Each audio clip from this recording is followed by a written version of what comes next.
नमस्कार मंडळी. मेथीची भाजी कडू लागू नये म्हणून तुम्ही त्यात शेंगदाण्याचा कूट घालू शकता. त्याशिवाय मेथीची भाजी शिजल्यानंतर त्यात 1 चमचा वरून तेल टाका. त्यामुळे भाजी अजिबात कडू लागत नाही. ज्वारीची किंवा तांदळाची भाकर करताना जर भाकरी मोडत असेल तर पिठामध्ये कोमट पाणी घालून पीठ व्यवस्थित मळून घ्या आणि नंतर भाकरी थापून घ्या. बिलकुल भाकरी तुटणार नाही किंवा मोडणार देखील नाही.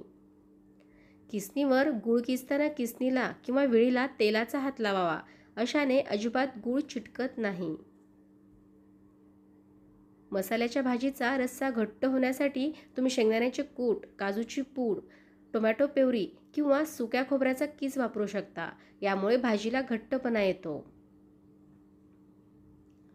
इडली डोशाचे पीठ शिल्लक राहिल्यानंतर ते आंबट होऊ नये यासाठी त्यामध्ये 2 ते 3 हिरव्या मिरच्याचे तुकडे घालावेत.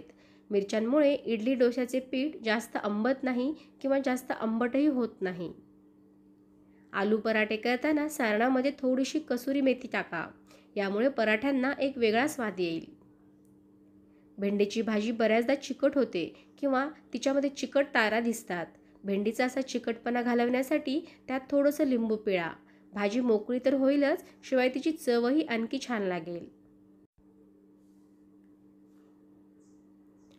कुकरमध्ये डाळ शिजत घातल्यानंतर शिट्टी झाली की काही वेळानंतर प्रेशरमुळे आतील हळदीचे पाणी फसफसून बाहेर येते. त्यामुळे आपला कुकर तर खराब होतोच, त्याचबरोबर हे पाणी सगळीकडे उडल्यामुळे किचन देखील खराब होते. असे होऊ नये म्हणून कुकरचे झाकण लावण्याआधी कुकरची जी रबरी रिंग असते त्यावर अगदी थोडेसे तेल लावावे. घरामध्ये लाल मुंग्या खूप झाल्या असतील तर त्या जागी हळदी पावडर टाकल्यानंतर मुंग्या नाहीशा होतात. कोथिंबीर जर सुकून गेली असेल तर कोथिंबीरीची देठं थोडा वेळ पाण्यात बुडवून ठेवल्यास कोथिंबीर अगदी ताजी टवटवीत होते. कोणताही पदार्थ गॅसवर उकळत असताना किंवा गरम होत असताना त्यात कोथिंबीर टाकू नका. भाज्या किंवा वरण झाल्यावर जेव्हा तुम्ही गॅस बंद करता त्यानंतर साधारण अर्धा मिनिटाने त्या पदार्थावर कोथिंबीर टाका आणि मग त्यावर झाकण ठेवा. असं केल्याने कोथिंबीरीचे जास्तीत जास्त फायदे शरीराला मिळतील. टोमॅटो पल्प काढण्यासाठी सर्वात आधी कुकरमध्ये पाणी घेऊन त्यात मीठ घालावे आणि मग टोमॅटो शिजवून घ्या. अशाने टोमॅटोची साल अगदी पटकन निघते आणि त्या टोमॅटोचा वापर सूप किंवा भाजीसाठी, ग्रेव्हीसाठी, ज्यूससाठी करता येऊ शकतो. उकडलेली अंडी गरम असताना कधीच सोलू नका. काही वेळ थंड पाण्यात ठेवा. अशाने अंड्यांची साल अगदी पटकन निघते. कांदा कापण्याआधी तो 2 भागात कापून घ्या आणि नंतर थंड पाण्यात ठेवा. अशाने कांदा कापताना डोळ्यातून पाणी येणार नाही. पुरी किंवा भजे तळताना तेलात मीठ घातल्यास भज्यांमध्ये कमी तेल शोषले जाते. नक्की ट्राय करून बघा. कुकरची रबरी रिंग फ्रीजच्या वरच्या भागात म्हणजेच फ्रीजरमध्ये 15 मिनिट ठेवावी. त्यामुळे रिंग लवकर खराब होत नाही व कुकरचे प्रेशरही चांगले राहते.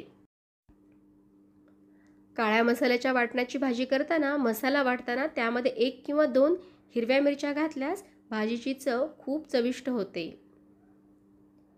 कोणत्याही पालेभाज्या फ्रीजमध्ये ठेवताना कागदी पेपरमध्ये गुंडाळून मगच फ्रीजमध्ये ठेवा. म्हणजे जास्त काळ हिरव्यागार राहतात. चुकूनही प्लास्टिकच्या पिशव्यांचा वापर करू नका. कोणत्याही प्रकारची भाजी बनवत असताना खायचा सोडा घालणार असाल तर हळदी पावडरचा अजिबात वापर करू नका, नाहीतर भाजी काळपट कलरची दिसू शकते.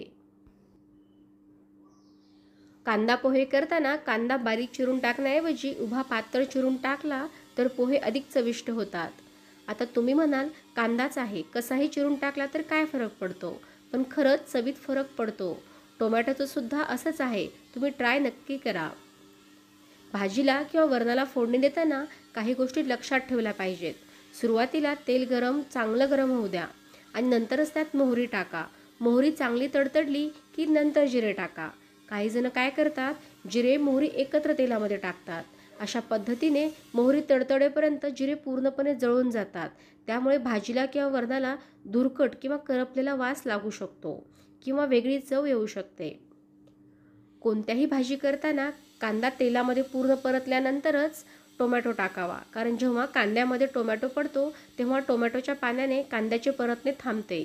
त्यामुळे कांदा कच्चा राहू शकतो. तर तुम्हाला आजची ही महत्त्वपूर्ण माहिती कशी वाटली ते कमेंट बॉक्समध्ये नक्की सांगा आणि आवडल्यास व्हिडिओला लाईक करा. धन्यवाद.